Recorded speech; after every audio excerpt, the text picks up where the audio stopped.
power.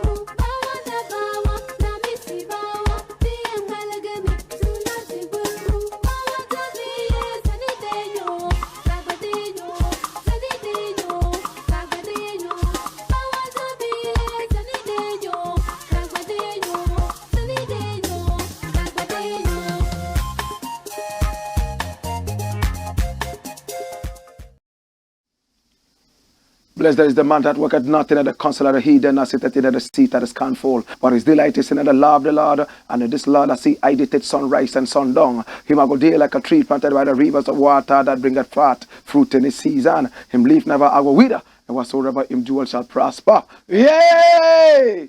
The heathen them now, they saw them there like a chaff, which the wind driveth away. Therefore the heathen them never go turn upon judgment of the sin among them in the congregation of the righteous. For the Lord God Jah, love the way of the righteous and the way of the sin among them always and always, I will perish. Let the people of the Most High God say, Jah! Kadama we groma be ati la e how mauso bolisa adanuoto a sick therefore. This is the Black Pot, aka Kukuchonamo, where we speak truth to power. And of course, this is the show you've been waiting for. He that dwelleth in the secret place of the Most High Jah shall therein abide under the shadow of the Almighty. If Jah never build up your house, the builder I go build it in vain same way. If Jah never watch upon them same house when built for you, the watchman I go watch it in vain. The name of the Lord is a strong tower, and the righteous run into it and them is safe. Many are the afflictions of the righteous, but Jah shall deliver him from all of them. And I give thanks. And I give thanks. Oh, Mauso Bolisa. Oh, Mauso Bolisa. Oh, Mauso Bolisa. Adanuoto. A sick player for. This is the Black Pot, aka Kukuchonamo, where we speak truth to power. And my name,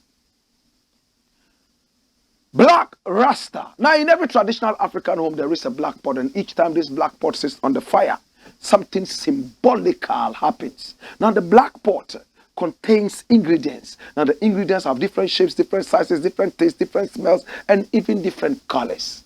They all put away differences and come together, be subjected to some amount of heat, and then they produce one homogeneous product known as food. For our nourishment, not even for the sake of the ingredients. Oh my God. Right after that, food time is time for unity, peace, and love and harmony. Oh my God, for the family. Now the black pot represents the continent of Africa, and the ingredients in the black pot subjected to some heat represent us. We have to put away our differences, how tall or short this person is, the shade of color of your skin, and how you walk and how you talk, where you come from and where you don't come from. Hey, Peter Tosh says, no matter where you come from, as long as you're a black man, you are an African. Think about it. Yes! That is why we call this show the Black Pot, aka Kukushonamo, where we speak truth to power. We are live on Pan-African TV. We are also live on Ghana Web TV, live on Black Empire TV. And the good thing is that via satellite, we are seen all over the continent of Africa and beyond. Pick up our numbers on the screen. Talk to us via WhatsApp, free call, or just send us a message. What business do you want to do? Let us come together and push your business. What is your budget? The more you do business with us, the more we get the financial muscle to be able to rewire the thinking of our people. We believe that the biggest problem of Africa is not a problem of schools and hospitals and roads. It's a problem of the mind. Rewiring the minds. Yes, the mindset. Yes, the attitude. That's why Nkrumah, right at independence, told us, now that we have our independence, we have to change our attitudes. How many of us remember? This is the Black Pot, aka Kukushonamo, where we speak truth to power. And very good news, we are the champions of Pan-Africanism on TV. Now, the very first story I want to look at today is this. The Plantain Nation. Yeah, plantain is something nice everybody likes to eat. How many people don't like plantains? Some people will eat it raw. like I do some of the time. Some would cook it in water. Some would cook it in oil, or better still, fry it. And some other people too will do something else with it. Whatever you do with plantain, it goes to one place into your mouth, and it's so nice, isn't it? Some countries don't have plantains, like Zimbabwe. So if you're a plantain nation, I think that is a blessed nation, isn't it? But there is more to this than this. Watch this. In the newsreel, what does it say? What a disaster. Mohammed's aide reacts to sale of plantains at Agric Ministry. Come, let's look at it. Quick. An aide to former President John Dramani Mahama, Joyce Bawa Mokhtari, has described moves by the Agric Minister to sell foodstuff at his premises at controlled prices as a disaster. Read, it says, according to her, it's unbelievable. The incompetent Minister for Agriculture actually went ahead to sell plantains in the ministry while quizzing if plantain is the only food item Ghanaians eat. In a Facebook post, she said, should this be a standard of measuring the importance of the Agric Minister, then all farmers will qualify to be Agric Ministers. Who would have thought that 6 years down the line, a debate about food prices would ensue, and government would pour plantain at the center of Ghana's ministerial enclave to sell at controlled prices? I simply can't believe the obviously failed and incompetent Minister for Agriculture actually went ahead to sell plantains in the ministry. Is plantain the only food item Ghanaians eat, and which is expensive to buy today? How can the sale of plantains at controlled prices ensure food security for our entire population? And should all Ghanaians move to the ministry in Accra to buy the plantain at the controlled prices? What a disaster. If this is the measure of a minister's performance, then all our farmers will be excellent Agric ministers, she shared. As part of the efforts to control prices of foodstuff, the Ministry of Food and Agriculture began selling foodstuff within its premises to serve people in Accra. The product is brought from the farms to the ministry and sold to consumers at a cheaper price. However, the project commenced. When the project commenced, plantain was the only item at the venue. But the ministry announced that some other foodstuffs would be added as time goes on. It is based on this Joyce Bawa has raised concerns about the project, describing it as a disaster. This is the Facebook post, and you can look at it. She started by saying, "Good morning, everybody." Then the whole thing comes down. Dash it away and let's talk. Well, half a loaf is better than none. I was one of the first people to advocate that if the Agric Minister said there was enough food in Ghana and there was nothing like a food shortage, then they should establish the farmers' market. In fact, we are seeing this now. Even if it is only salt, even if it is only millet, we have started something. Yes, it might not be adequate. How about the rest of Ghana? It's not only people in Accra who are going through price hikes of food. It's the whole country. My brother, my sister, some people have gone all the way to the farms, and prices of food items are still high. Many people have also said that, hey, all this food that the Agric Minister claims is selling to the people at controlled prices are actually subsidized. Is it true? And where is the subsidy money coming from? Are they going to come back later and tell us, oh, we gave you food at controlled prices and then you have to pay for the difference now, like they did to us during the COVID times? When COVID came, they said free water, free electricity, only for them to come back and tell us there's nothing for free. We must pay. Right? My brother, my sister, is that what is going to happen? But the good thing is we need to pat them on the back. It's important. Give credit where credit is due. Even if it's only plantains they bring there. How many of us don't eat kelewele? How many of us don't eat coffee broke man? If we claim we are broke and they bring us plantain at controlled prices, at least we should be happy for now. Now the Agric Ministry says more food will be brought. The big questions we should be asking should be, how soon will we have farmers markets in all regions of Ghana? We used to have 10. This regime made it 16. How soon would we have farmers markets? And what is going to be the proximity like? In Accra alone, we need to have more than necessary farmers markets.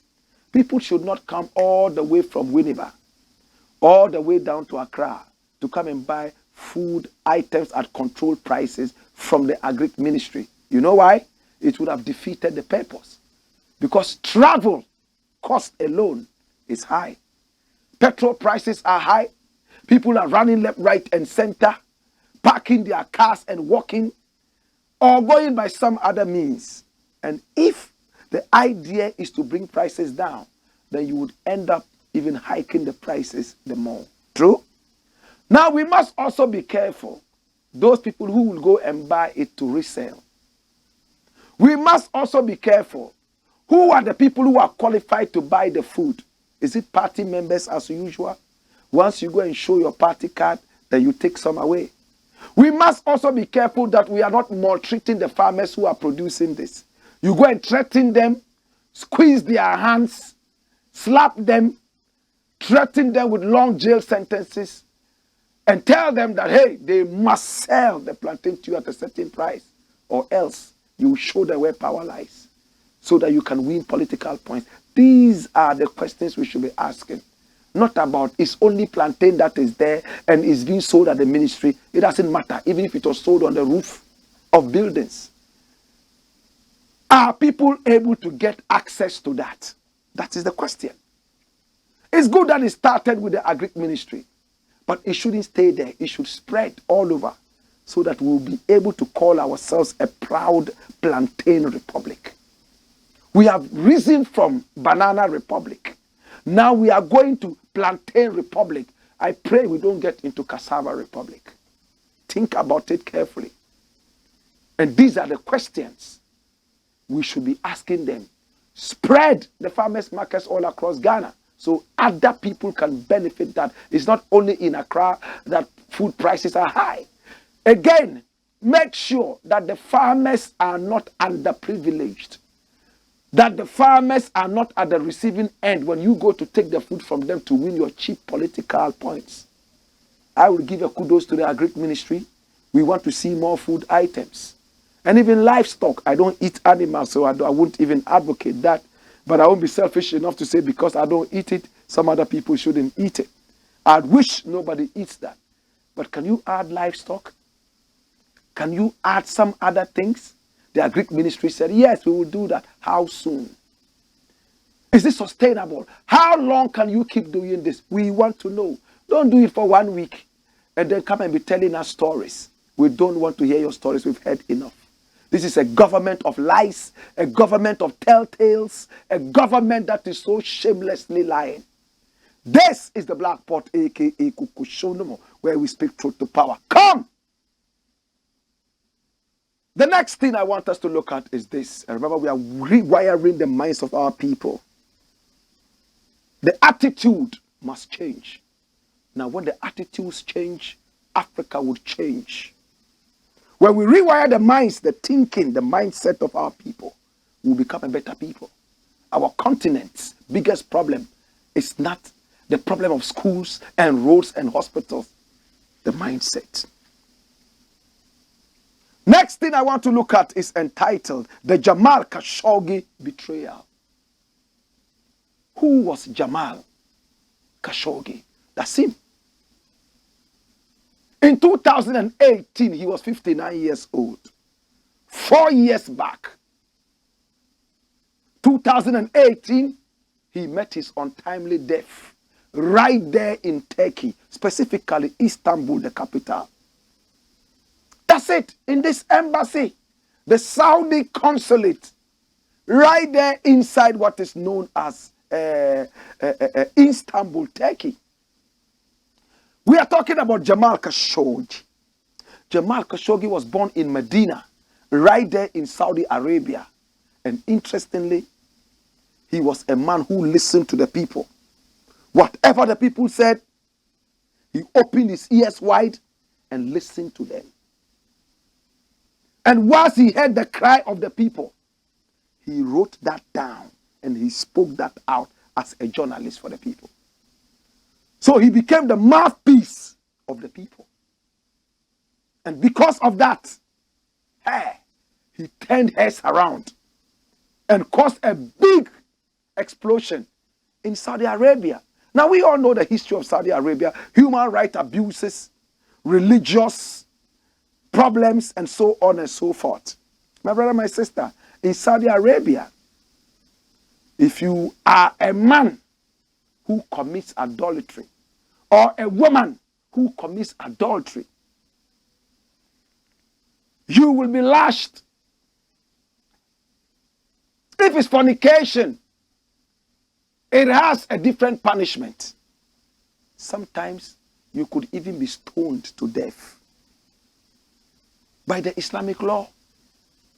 In some Islamic countries, it is even said that if you belong to the Islamic faith and you decide that, oh, you've discovered some other thing that will make you not belong to the faith, you want to belong to a different faith, you should be killed. Yes. This man was at the crossroads of Islam and something else. He described himself as an observant Muslim, or better still, an observing Muslim. It means a Muslim sitting on the fence and watching. Not very practical. By that, he was already turning heads. But the biggest thing that made the government of Saudi Arabia look his direction was the fact that he has a checkered history. Now this man here, Jamal Khashoggi, his grandfather was the personal doctor of the first king of Saudi Arabia. His grandfather.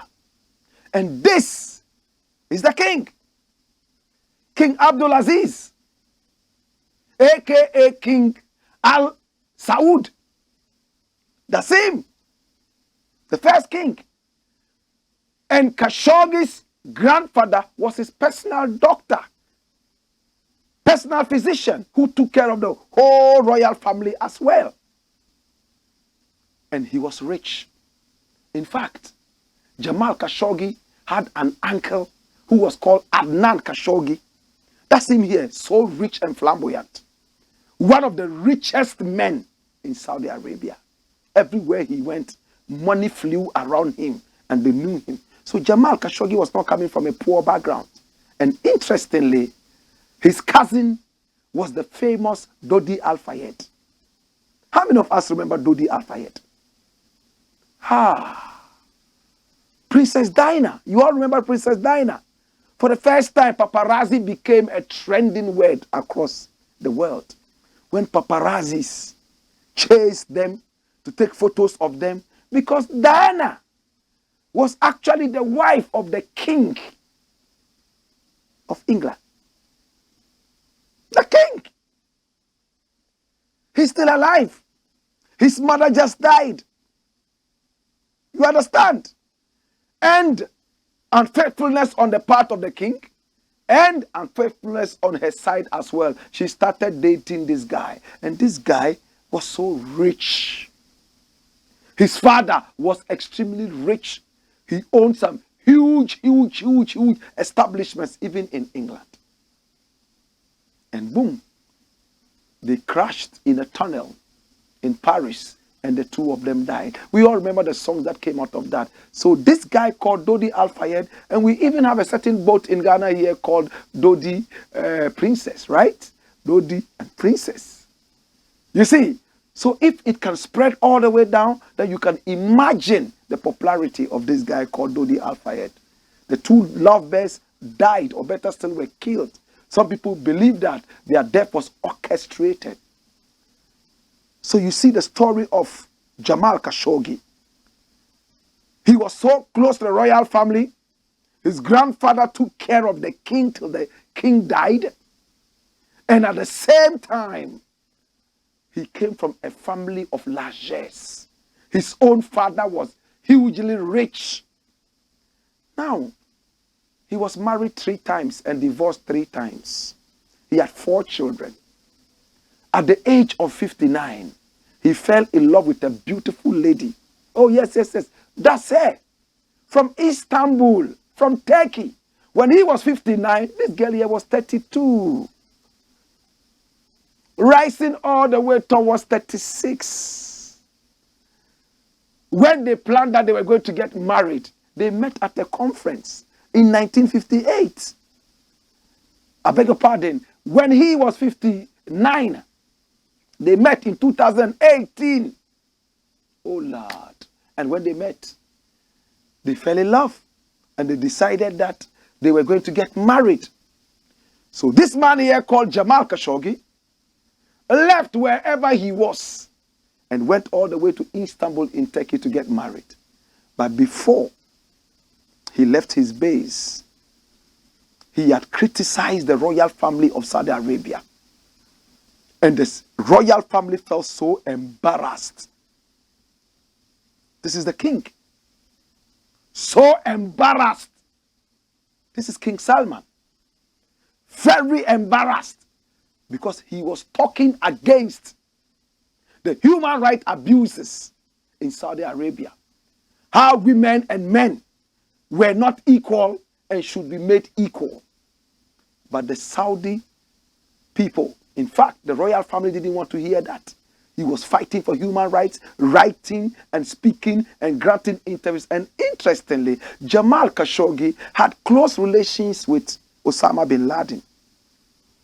He was the only person out of the royal family who knew where Osama bin Laden was, either in Afghanistan or even in Sudan. He had even interviewed Osama bin Laden twice. Once in Afghanistan at the Tora Bora cave. How many of us remember Tora Bora? Tora Bora, the caves in Afghanistan. Then he went all the way to Sudan and interviewed him. In fact, the royal family of Saudi Arabia wanted Jamal Khashoggi to speak with Osama bin Laden to stop terrorism, aka jihadism, and return to Saudi Arabia. And they will give him back his Saudi citizenship. Because Saudi had decided to take away his citizenship because of what he was engaged in. Do you get it? It was only Jamal Khashoggi who could link up with Osama bin Laden. He met Osama bin Laden 3 times. First time Osama bin Laden said, okay, me, I'm even now a farmer. In Africa, I'm feeling good. I've forgotten about this. But before he met him the second time, Osama changed his mind. Because of what the royal family was doing. Third time, Osama was something else. And when the Twin Towers crashed, Jamal Khashoggi decided to deny and denounce Osama bin Laden. Why am I telling you all this? So you will see the background of this guy. Very powerful guy.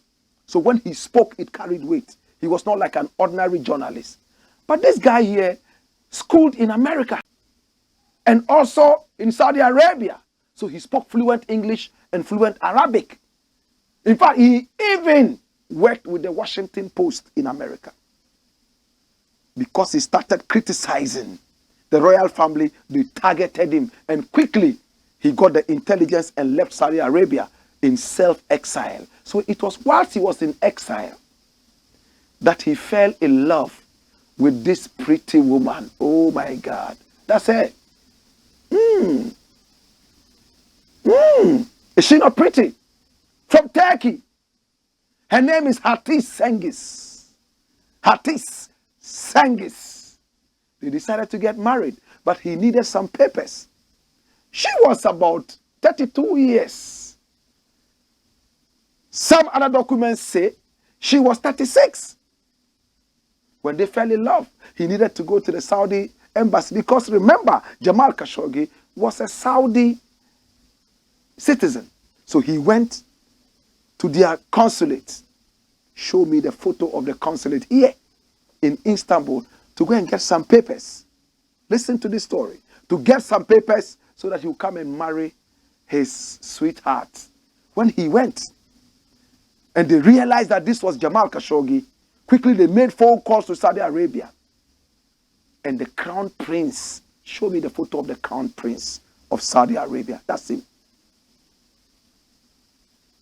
Crown Prince Salman. That's him. Rich. They made a quick phone call. Oh, the guy that you've been looking for, he just came and said, Alhamdulillah. Ya Allah. Ya Allah. Alhamdulillah. Tell him to go and come back on this day. So they said they had done the documents, everything. They even gave him coffee. Whilst he was drinking the coffee and sitting down, little did he know that they were talking behind his back. So they just wanted to keep him there whilst they got the information across to the Saudi royal palace. And when they got the information, he went. And on the day that he was supposed to go there, he went with his girlfriend. But they couldn't allow the girlfriend in, the fiancée, because she's not Saudi. So you wait whilst I go in. He went in. By what time they had already brought assassins, hired assassins, killers to finish this guy. So when he entered the Saudi consulate, show me that building again. And this guy orchestrated it. Jamal Khashoggi entered this building and the killers were there. They strangled him to death. And when he died, they cut him into pieces. Put that in acid, incinerated it. In other words, burnt it. The lady waited outside. He wasn't coming. CCTV cameras showed him entering the building, but never showed him coming out. 6 days later, they went in for investigations, and both Saudi Arabia and Turkey realized that this guy had been killed because they saw blood stains, even though those who killed him did all they could to kill evidence with their chemical engineering and all that. But it was out. Why this long story? When he was killed, America put a lot of pressure on Saudi Arabia until Saudi Arabia agreed that, yes, the royal family was actually involved in the murder of this guy. Pressure mounted on Donald Trump. Donald Trump was the president of America at that time. And he carelessly said, well, whatever happened, and whatever happened, yes, we have a relationship with the Saudi royal family. Can you believe that? The people who were advocating human rights now are saying that, oh, this man who died was Saudi. Is their issue. But we have a relationship with the royal family. Of course, the royal family gave some big chunk of money towards some kind of thing. We don't want to go too much into details. America was doing business with the royal family. Joe Biden became president. And the whole of America thought that, hey, Joe Biden will bring up this issue again. After all, 2 of the 4 children of Jamal Khashoggi are actually American citizens. Saudi was forced to arrest 8 people, that they were those who murdered Jamal Khashoggi. 3 of them, they said they were going to be killed. That's by death. Firing squad, hanging, whatever. And the 5 of them left, they were going in for 40 years in prison. Later, the 4 children, whatever happened, we don't know, came out and said, oh, it's our father who was killed. We forgive those who are supposed to be sentenced to death. And they were set free.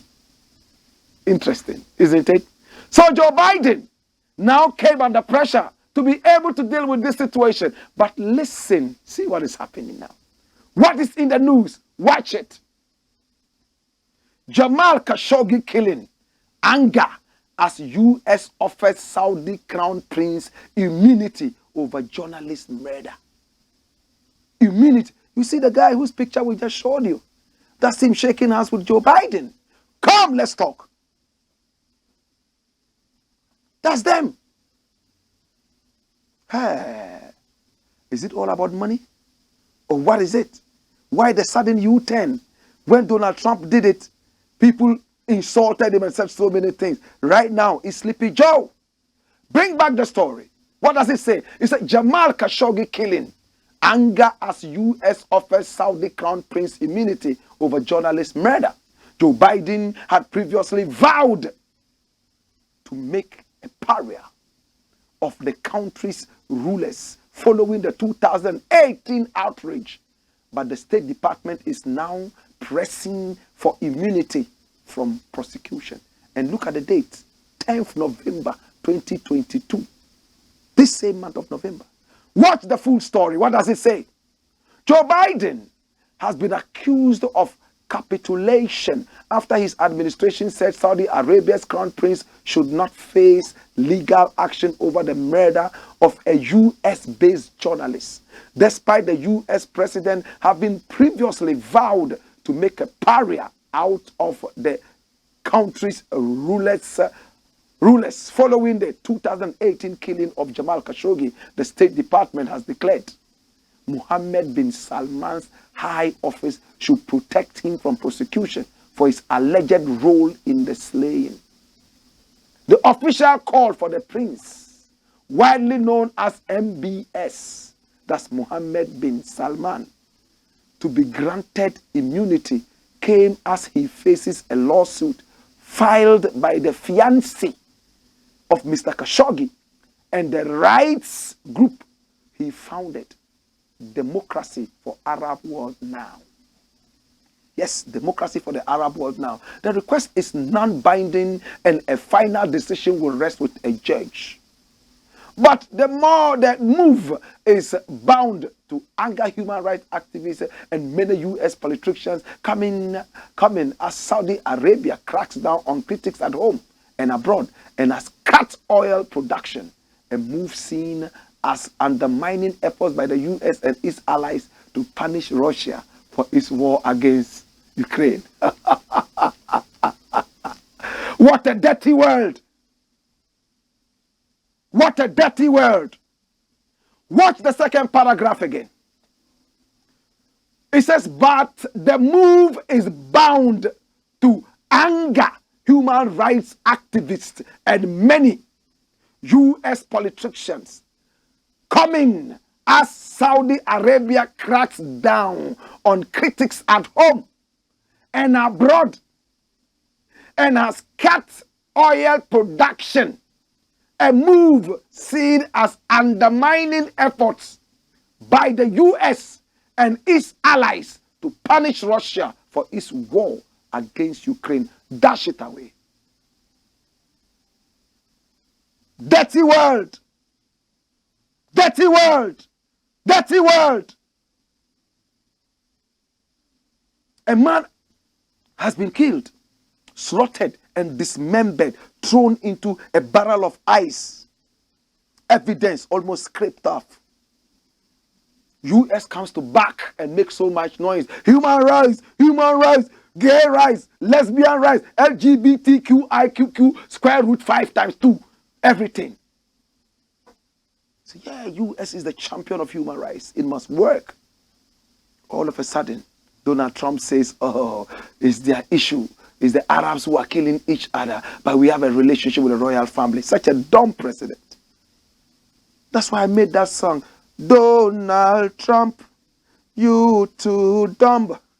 Everywhere you go, dumb, dumb, dumb. Why you dumb, dumb so? Everywhere, dumb, dumb. Oh my God, why you dumb, dumb so? That's why I made that song. My brother, my sister, Donald Trump left. The wiser guy, Sleepy Joe, came in and we expected that wise decisions would come. All of a sudden, it's all about handshakes and bouquets of flowers. Oh, his office is high enough to protect him from this. But the political underpinning is that Saudi Arabia has oil. Russia has oil. Russia has held its oil. The only way America can get oil in the quantities that it wants in order to strike Russia and punish Russia for invading Ukraine is to go to bed, be in bed, sleep with Saudi Arabia. And the crown prince says, well, we can give you all the oil you want. Even if you want it in 3 million, we'll give it to you. All you need to do is that caliber, al-caliber that we slaughtered al-caliber, caliber, kill him. Yes, if you can just say that it's nothing, it's our own brother, we cut him, kill him. America, oh, it's done. As long as you give us oil, we want it. Dirty world. This is the Black Pot, aka Kukushodomo. Come! When we return, we'll talk more. But I have a quote on betrayal. They have betrayed the man. Caliber! Caliber! Why?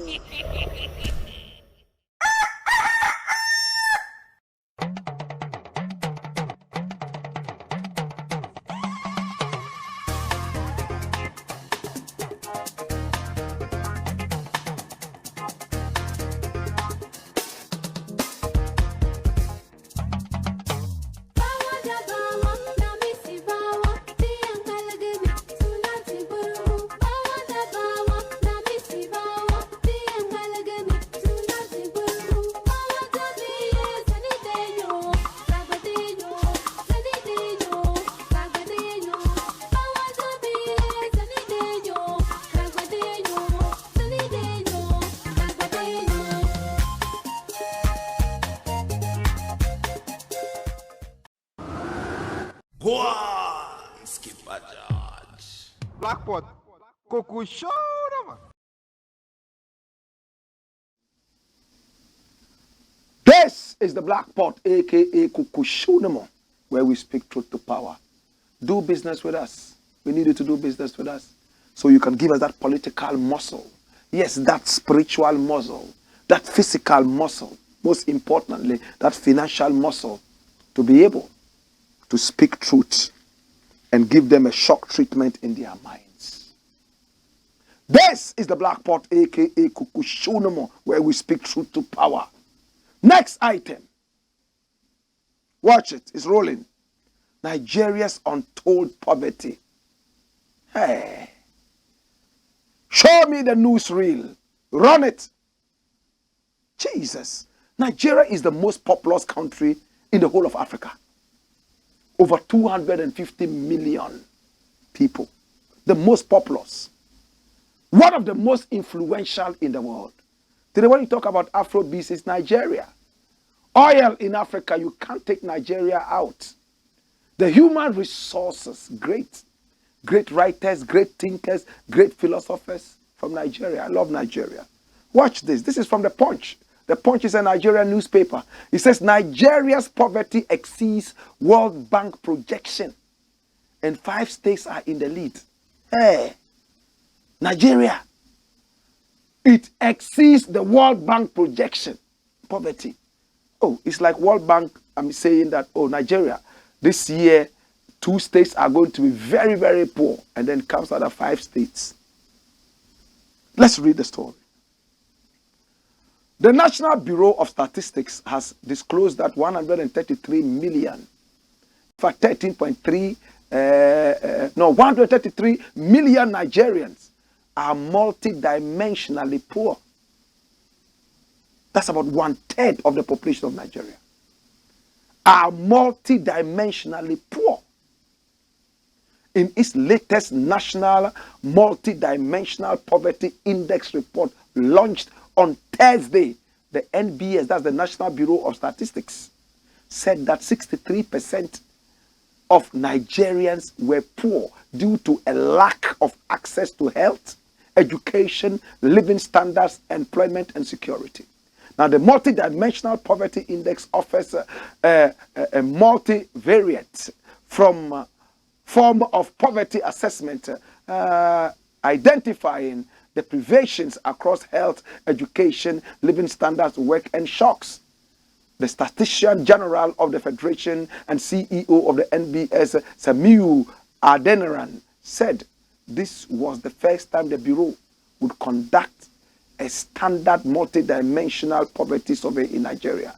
The survey was implemented in 2021 to 2022, and it is the largest survey with a sample size of over 56,610 people in 109 senatorial districts in the 36 states of Nigeria, he said. Wow. He added, unlike the global MPI, which uses 3 dimensions, health, education, and living standards, we added a 4th dimension, work and shocks, in the 2022 MPI survey. The 4th dimension, as well as the other added variables, such as food security, water reliability, underemployment, security shocks, and school lag, were all added to reflect the current realities and priorities in Nigeria. The 133 million poor Nigerians recorded by the NBS exceeded the World Bank's projection for Nigeria in 2022. The World Bank, which said that poverty reduction stagnated since 2015 under the regime of the President, Major General Muhammadu Buhari, retired, projected that the number of poor Nigerians would hit 95.1 million in the projection. So you see, that's what the World Bank said, that it will be 95.1 million in 2022. But already it has exceeded this, almost going into halving it, 133 million. Take me to the last but one, the penultimate slide, and you will see the states that are said to be in this. We have 5 states, yes, 5 states that have been caught in this. The Minister of State for Finance, Budget and National Planning, Prince Clem Agba, said that it was concerning that despite the social investment program designed to tackle poverty, with more than 5 million persons impacted, poverty still persisted in the country. He expressed optimism that Nigeria will still be able to tackle the rising poverty rate. There's a slide that shows the 5 reasons. The 5 states, there are 5. And these 5 states, my brother, my sister, are the states that are the poorest in Nigeria. And these 5 states, my brother, my sister, you will look at them and the statistics could not be wrong. Why is Nigeria poor? Even exceeding the World Bank's projections. What's the problem? They have oil. They have gold. Nigeria has food. Nigeria is a huge country. Nigeria does a lot. Look at the states. The NBS report further showed Sokoto, Bayelsa, Gombe, Jigawa, and Plateau are the top poorest states in 2022. And Sokoto leads the poorest with 90.5% of people in the state poor. Sokoto is a Hausa state. It is followed by Bayelsa, and with 88.5% people poor.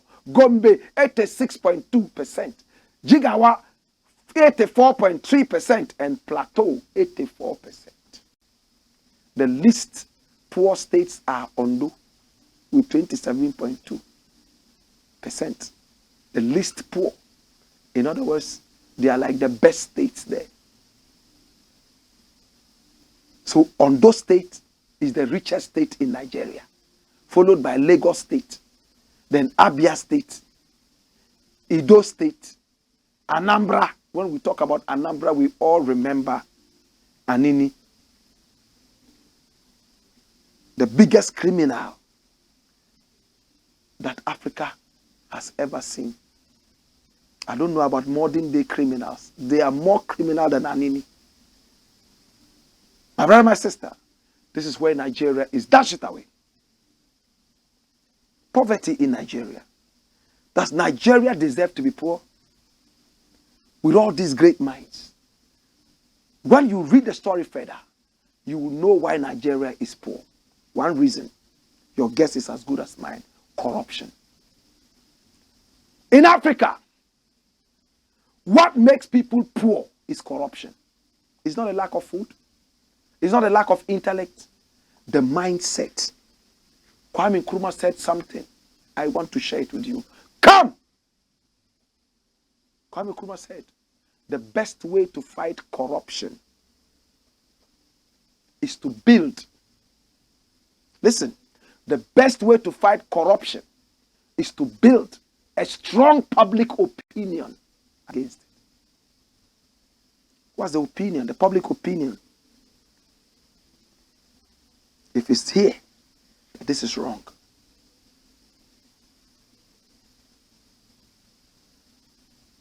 Some people love their religions more than they even love their country. Yet without a country, you are nowhere. You have to live first before you can be religious. But no. We are people who believe that when they kill other people, they go to heaven. There are some people who preach all the good things, yet they are bigger thieves than Satan. Nigeria, you can do better than this. Morality. Nigeria is one of the most religious countries in the world. Yet one of the most corrupt in the world. Why? Does religion make people corrupt? It's supposed to be the opposite way. If you are religious, then you are heading towards spirituality. And spirituality will not even allow you to be that corrupt. But no, countries that are so religious are those that are most corrupt. Dash it away. When we return, we have more. This is the Blakk Pod. Wayo!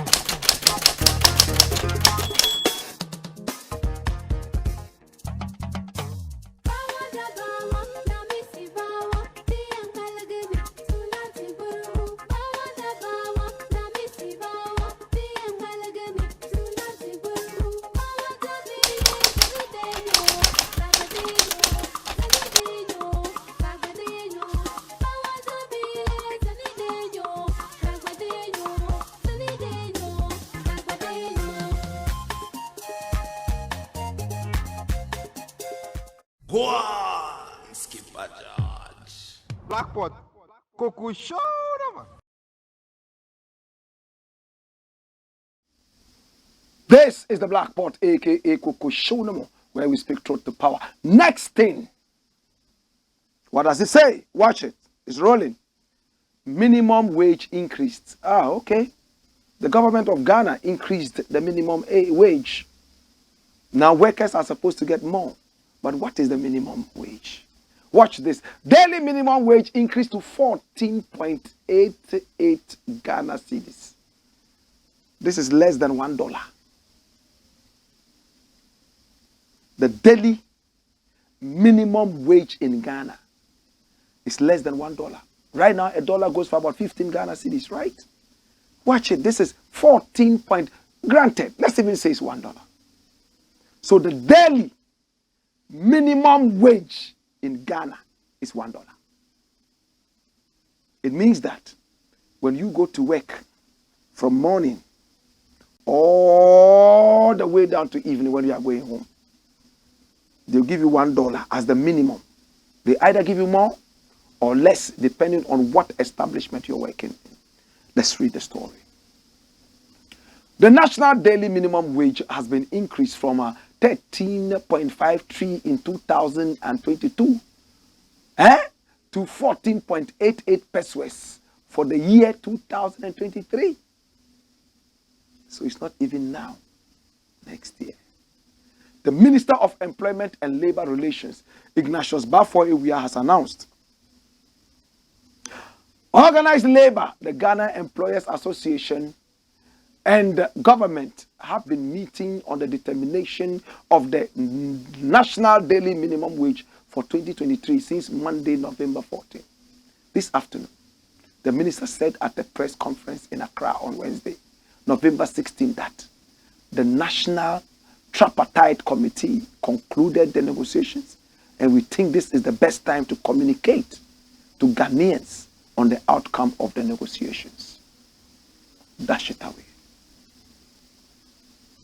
So in Ghana right now, you cannot be paid less than 14.88 Ghana cedis, an equivalent of $1 when you work. What can that buy? How much does it cost to travel from your house to the workplace? 14 cedis a day. How much does it cost? I live on the hills. If I was to sit in public transport, where we would all be crammed like sardine cans, that 14 cedis would be a joke in a day to come to work and go back. Why are we pretending to be working?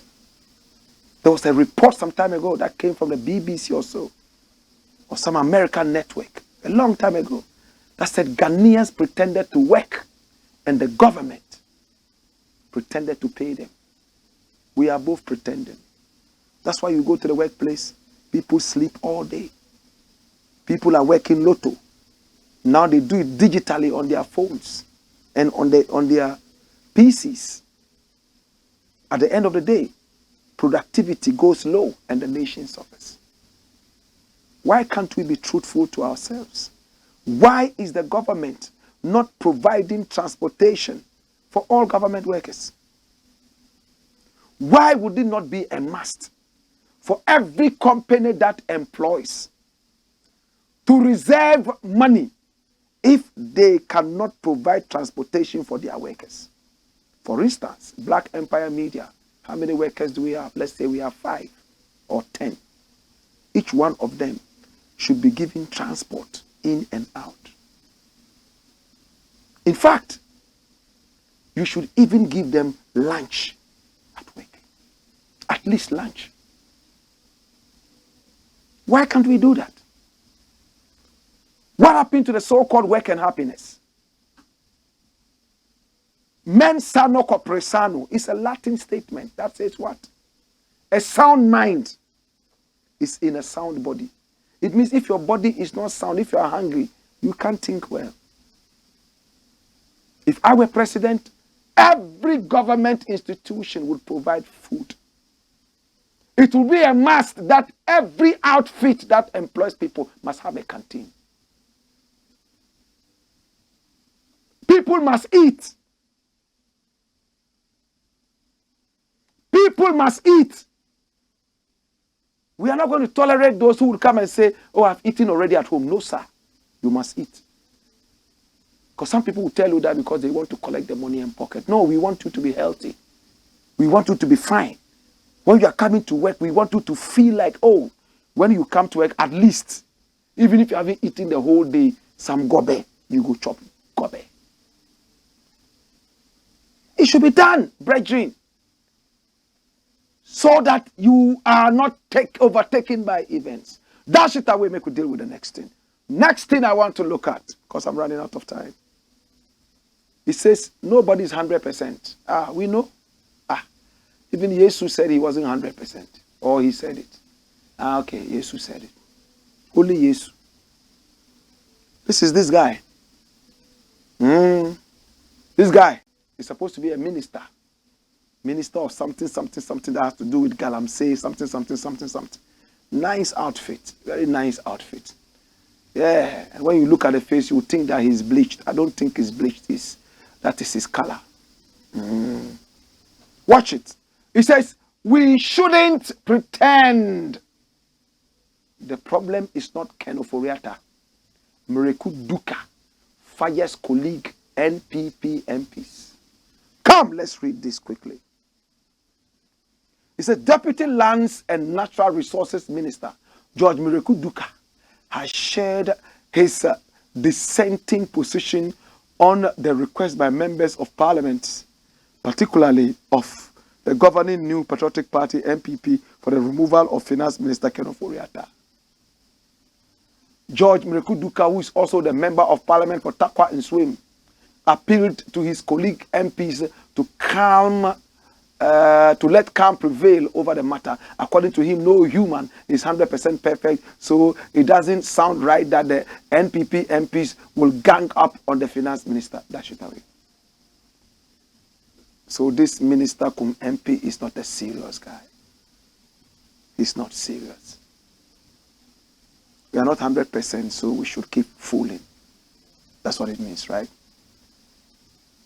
If you know you have a weakness, you have to be careful. This is not a topic we are handling. Make sure you don't put that topic there.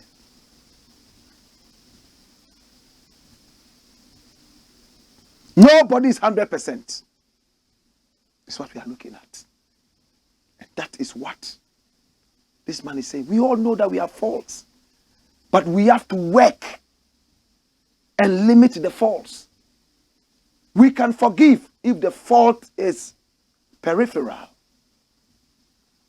Do we get it? A little child makes a mistake. We look at the magnitude of the mistake. Then we can say, oh, to err is human. But when people deliberately know that this is wrong and they still indulge in the wrong, you cannot tell me that we should let it slide because to err is human. You made up your mind to err. It is no more a mistake. It is a deliberate action that is punishable. Hey, listen, this MP is not serious. Is he a deputy minister? He should be removed immediately. These are the people who will collapse this country like the Titanic. Nobody should go to jail then. After all, nobody is 100%. I pray that you don't go through what other people go through. Imagine somebody comes to rape your daughter. You, talking to you. Somebody comes to rape your daughter. I won't go to the extreme. Rape. Or beat up your wife or something. I will even mention rape. I take it back. Beat up your wife. Basa. You will come in and say, you don't know, nobody is 100%. You just go. Would you say that? Somebody comes to visit you with harm, serious harm. I don't want to mention that. Would you say go? Please, when we are doing politics, let's do it with wisdom. Wisdom. These are the people who are ministers. This guy is a minister. Listen to the joke infantile politics is involved in. And the president has these people as ministers. Wow, how can the economy grow? Nobody's 100%. So, nobody's 100%. So, yeah. Oh, uncle. Them not dash it away. Dash! And come! Finally, we're about to go. Finally, it's about to go down. Ghana's unique coach shows class. It's not what you are thinking now. Who is a Ghana coach? He's called Otuado. That's him. Hey, he told the president that, yes, I can still coach Ghana and take Ghana to the World Cup, but I'll still be with my, is it German team? I'll still be with the German. You know, because I'm half German, half Ghanaian. So I can do the two. He's the hottest coach in the world right now. He's going to the World Cup. By now, the Germans are already speaking a lot of beautiful German in his ear. You know, their language is all full of ish. If you can't say ish, can't speak German. But he has done something that has touched my heart. Forget that he beat Switzerland 2-0. No. Yeah, the boys did well. Congrats, but he did something. Bring it. What does it say? World Cup 2022. Dropped players. Know why they didn't make it. This is November 15, 2022. Bring the story. Otu Adu, during a press conference in Accra, said Joseph Pencil and Jeffrey Klopp, who were the two notable names in the squad, are aware of the reasons they were not included in the squad. As a principle, I don't like to do to others what I don't want to be done to me. The team is like a family. And whatever happens stays in the family.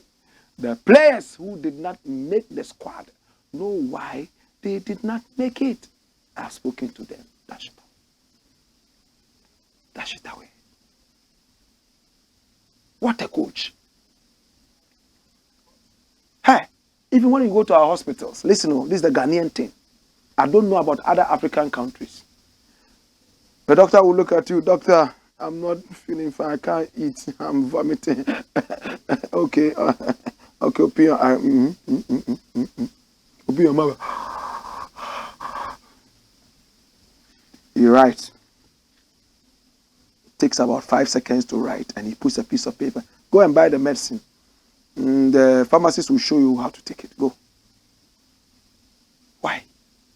Are you writing medicine for a goat? Tell me what I have. What the heck is wrong with you? Tell me what I have. Huh? Are you prescribing medicine for a goat? Tell me that I have malaria. Tell me that you suspect that this is what I have. Tell me the medicine that you are providing to me. Oh, this is paracetamol. I'm prescribing paracetamol, and I'm prescribing this for you. Are you allergic to AB? No, Ghanaian doctors hardly do that. Be a little bit more professional. I went to Guyana. A big boy like me, who Ghanaians believe I know so much. I went to Guyana. And I was going to Aurora. Aurora, yes. It's a jungle close to the Amazon. They don't want anybody to enter there if you have malaria. Guyana, South America. They tested my blood. And then the doctor was asking me, a female doctor, have you had malaria before? I laughed. I said, I'm from Africa. Malaria is my team. We play with malaria night and day. They were shocked. She called about 800 other people to come and look at the guy who plays with malaria. I said, yes. And one of them said she had never had malaria. So about 70% of them had never had malaria. I play with malaria. Malaria is my hobby. I said, okay. Now the big question, what kind of malaria do you normally have? I turned left. I turned right. I looked forward. And I started speaking. I